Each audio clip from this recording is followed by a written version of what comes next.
ഇടുക്കിയിലെ ഡാമുകളിലേക്കുള്ള നീരൊഴുക്ക് ശക്തമാവുകയാണ്. മലങ്കര ഡാമിലെ 3 ഷട്ടറുകൾ 1.5 മീറ്ററാണ് ഉയർത്തിയിട്ടുള്ളത്. തൊടുപുഴ, മൂവാറ്റുപുഴ തീരവാസികൾ ജാഗ്രത പാലിക്കേണ്ടതുണ്ട്. മലങ്കര ഡാമിന്റെ ഒരു ഷട്ടറിന് തകരാറുണ്ട് എന്നൊരു വിവരം കൂടിയുണ്ട്. അടിയന്തരമായി ഈ പ്രശ്നം പരിഹരിക്കാനുള്ള ശ്രമം നടക്കുകയുമാണ്. നമുക്കൊപ്പം ജെയിൻ എസ് രാജു ചേരുന്നുണ്ട്. ജെയിൻ, ഇടുക്കിയിൽ ശക്തമായ മഴ തുടരുകയാണോ? എന്താണ് അവിടുത്തെ ഒരു സാഹചര്യം? ഇപ്പോഴത്തെ ഡാമുകളുടെ ഷട്ടറുകൾ തുറക്കുകയാണ്, ഒരു ഷട്ടറിന് തകരാറുണ്ട് എന്നും പറയുന്നു. എന്തൊക്കെയാണ് അവിടെ നിന്ന് ലഭിക്കുന്ന ഏറ്റവും പുതിയ വിവരം, ജെയിൻ? മഴയുടെ ശക്തി ഒരല്പം കുറഞ്ഞിട്ടുണ്ട്. പക്ഷേ കഴിഞ്ഞ ദിവസങ്ങളിലൊക്കെ പെയ്ത മഴയുടെ ഫലമായി ഡാമുകളിലേക്കുള്ള നീരൊഴുക്ക് വലിയ രീതിയിൽ വർദ്ധിച്ചിട്ടുണ്ട്.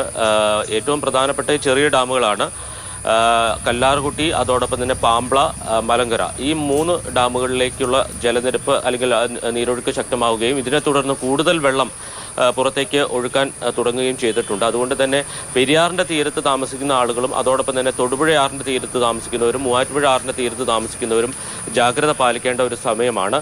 രാവിലെ 7 മണിക്കാണ് മലങ്കര ഡാമിൻ്റെ 3 ഷട്ടറുകൾ 1.5 മീറ്ററായി ഉയർത്തിയിരിക്കുന്നത്. നേരത്തെ അത് 50 സെൻറ്റിമീറ്റർ ഒക്കെ ആയിരുന്നു ഉയർത്തി വെച്ചിരുന്നതെങ്കിൽ അത് 1.5 മീറ്ററായി ഉയർത്തിയിരിക്കുകയാണ്. കാരണം ഡാമിലേക്കുള്ള നീരൊഴുക്ക് അത്രത്തോളം ശക്തമാണ്. മറ്റൊരു കാര്യമുള്ളത്, മലങ്കര ഡാമിൻ്റെ 1-ാം നമ്പർ ഷട്ടറിൽ തകരാറുണ്ട് എന്നുള്ളതാണ്. മൊത്തം 6 ഷട്ടറുകളാണ് മലങ്കര ഡാമിലുള്ളത്. 5 ഷട്ടറുകളിലൂടെയാണ് ഇപ്പോൾ വെള്ളം പുറത്തേക്ക് എടുക്കുന്നത്. ഒരു ഷട്ടറിന് തകരാറുണ്ട്. ഇതിൻ്റെ സ്റ്റോപ്പ് പ്ലേറ്റ് പൊട്ടിപ്പോയി എന്നുള്ളതാണ് അവർ സാങ്കേതികമായി നൽകുന്ന വിശദീകരണം. വാർഷിക അറ്റകുറ്റപ്പണി സാധാരണ എല്ലാ വർഷവും മഴക്കാലത്തിന് മുമ്പ് നടത്തുന്നതാണ്. പക്ഷേ ഇത്തവണ അത് ചെയ്യാൻ കഴിഞ്ഞില്ല. കാരണം മലങ്കര ഡാമിൽ നിന്ന് വിവിധ സ്ഥലങ്ങളിലേക്ക് കനാല് വഴി വെള്ളം കൊണ്ടുപോകുന്നുണ്ട്. അത് വേനൽ കണക്കിലെടുത്താണ് ആ സമയത്താണ് ഡിസ്ചാർജ് ചെയ്യുന്നത്. പക്ഷേ ഈ തവണ മഴ നേരത്തെ എത്തുകയും അതോടൊപ്പം തന്നെ ജലനിരപ്പ് ഒരു ലെവലിൽ തന്നെ നിർത്തേണ്ടി വന്നതുകൊണ്ട് തന്നെ ഈ അറ്റകുറ്റപ്പണി ചെയ്യാൻ കഴിഞ്ഞില്ല എന്നുള്ളതാണ്. പരിഹരിക്കാനുള്ള ശ്രമം തുടങ്ങിയിട്ടുണ്ടോ? തീർച്ചയായിട്ടും ഈ തകരാറ് പരിഹരിക്കണമെങ്കിൽ ജലനിരപ്പ് താഴ്ത്തണം. ജലനിരപ്പ് താഴ്ത്താൻ ഇപ്പോഴത്തെ ഒരു സാഹചര്യത്തിൽ കഴിയുന്നില്ല എന്നുള്ളതാണ് പ്രശ്നം.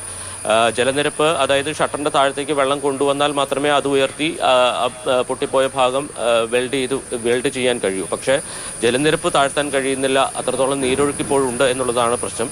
അടിയന്തരമായി ഇതൊരു വലിയ പ്രശ്നമായി മാറില്ല. പക്ഷേ ഒരു ഡാമിനെ സംബന്ധിച്ച് ഒരു ഫ്ലഡ് സിറ്റുവേഷൻ ഉണ്ടായാൽ അതിൻ്റെ ഷട്ടറുകൾ വളരെ പ്രധാനപ്പെട്ടതാണ്. കാരണം ആ ഡാമിലെ ജലനിരപ്പ് നിയന്ത്രിക്കാൻ ആവശ്യമായ ഷട്ടറുകളാണ് അവിടെ നിർമ്മിച്ചിരിക്കുന്നത്. അതിൽ ഒന്ന് തകരാറിലാണ് എന്നത് ഡാമിനെ സംബന്ധിച്ചൊരു പ്രളയ സാഹചര്യത്തിൽ വലിയ പ്രതിസന്ധി ഉണ്ടാകും. കാരണം 2018 പ്രളയത്തിൽ പലയിടത്തും നമ്മൾ കണ്ടതാണ്. പെരിങ്ങൽകുത്ത് ഡാമിലടക്കം ഇത്തരത്തിൽ ഷട്ടറുകൾക്ക് പ്രശ്നങ്ങൾ ഉണ്ടായിരുന്നു. അതിനെ തുടർന്ന് അവിടെ ഒരു പ്രളയ സാഹചര്യമൊക്കെ ഉണ്ടായതും നമുക്കറിയാവുന്നതാണ്. അതുകൊണ്ട് തന്നെ ഒരു ഡാമിനെ സംബന്ധിച്ച് ഇതൊരു വലിയ പ്രതിസന്ധിയാണ്. പക്ഷെ അത് അടിയന്തരമായി പരിഹരിക്കാൻ ശ്രമം ആരംഭിച്ചിട്ടുണ്ട് എന്നുള്ളതാണ് ജലസേചന വകുപ്പ് നൽകുന്ന വിശദീകരണം. ശരി ജെയിൻ, എന്തായാലും ഇടുക്കിയിൽ ഇപ്പോൾ മഴയ്ക്ക് ചെറിയ രീതിയിലൊരു ശമനമുണ്ട്. ശക്തമായ മഴയല്ല എന്നുള്ളതാണ് ജെയിൻ റിപ്പോർട്ട് ചെയ്യുന്നത്. മലങ്കര ഡാമിലെ 3 ഷട്ടറുകൾ 1.5 മീറ്റർ ഉയർത്തിയിട്ടുമുണ്ട്. തീരവാസികൾക്കൊക്കെ ജാഗ്രതാ നിർദ്ദേശവും നൽകിയിട്ടുണ്ട്. അതേപോലെ ഡാമിന്റെ ഒരു ഷട്ടറിന് തകരാറുണ്ട് എന്നും പറയുന്നുണ്ട്. അത് പരിഹരിക്കാനുള്ള ശ്രമങ്ങൾ തുടങ്ങിയിട്ടുമുണ്ട് എന്നുള്ളതാണ് ജെയിൻ